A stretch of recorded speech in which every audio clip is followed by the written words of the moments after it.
Hello friends, today we will learn an important branch of mathematics, that is trigonometry. What is trigonometry?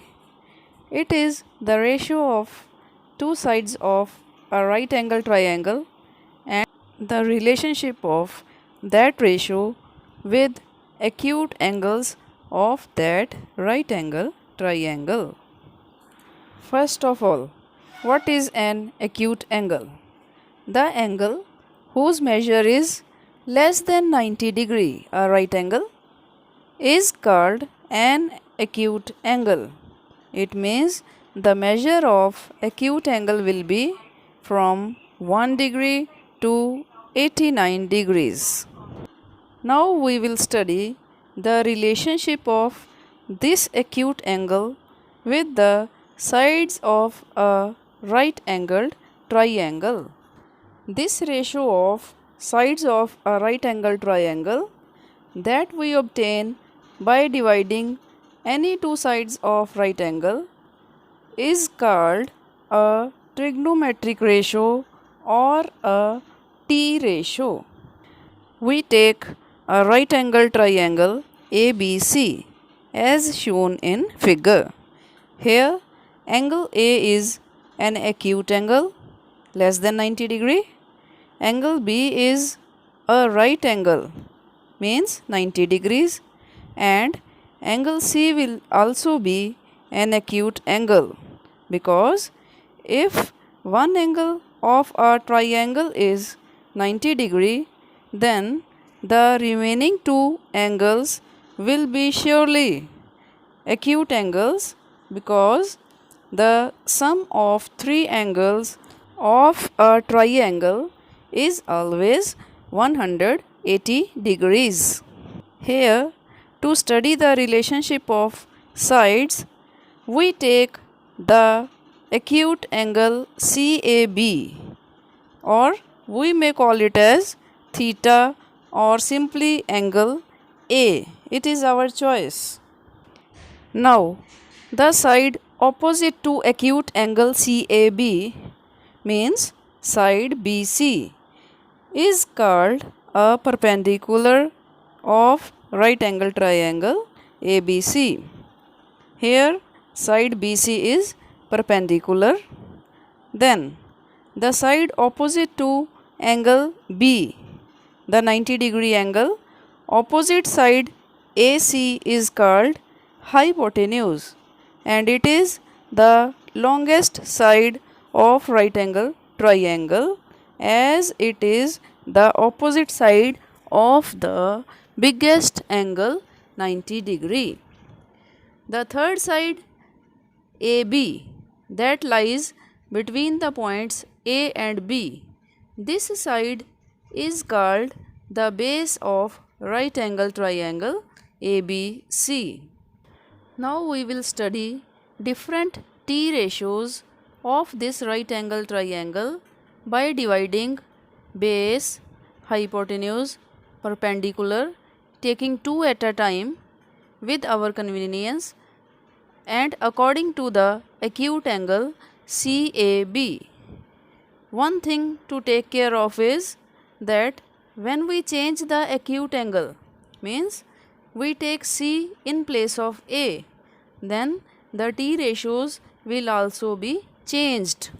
Before going to next page, take the screenshot of this page, that will help you to prepare your notes of trigonometry.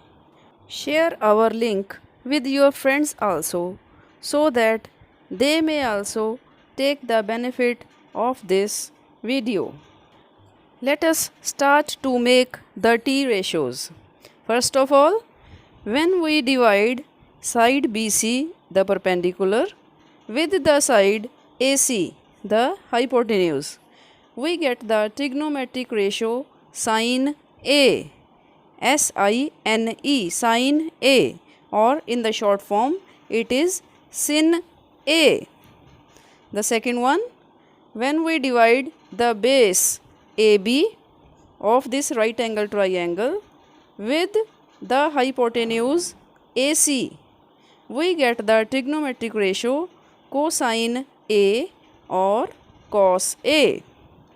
The third one is the T ratio we get by dividing side BC, the perpendicular, to the side AB, the base of this triangle, and we get tangent A, or in short tan A.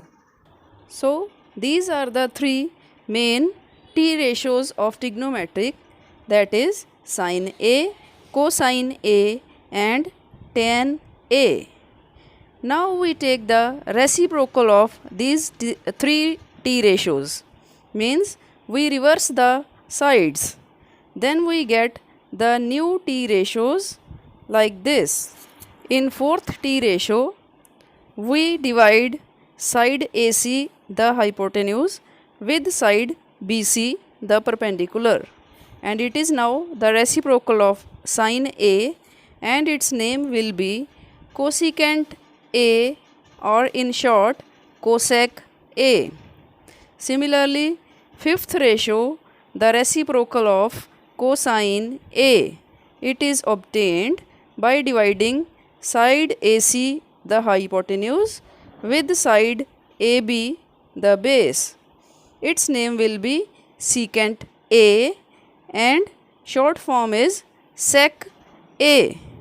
Please remember, we are taking the acute angle A, means angle CAB. So all ratios are studied with respect to angle A. Now the last one is the reciprocal of tangent A. It is obtained by dividing side AB base with side BC, the perpendicular. Its name will be cotangent A, and in short form it is cot A. So these are the 6 basic T ratios: sin A, cos A, tan A, cosec A, secant A, cot A. And without their knowledge, we cannot proceed further in trigonometry.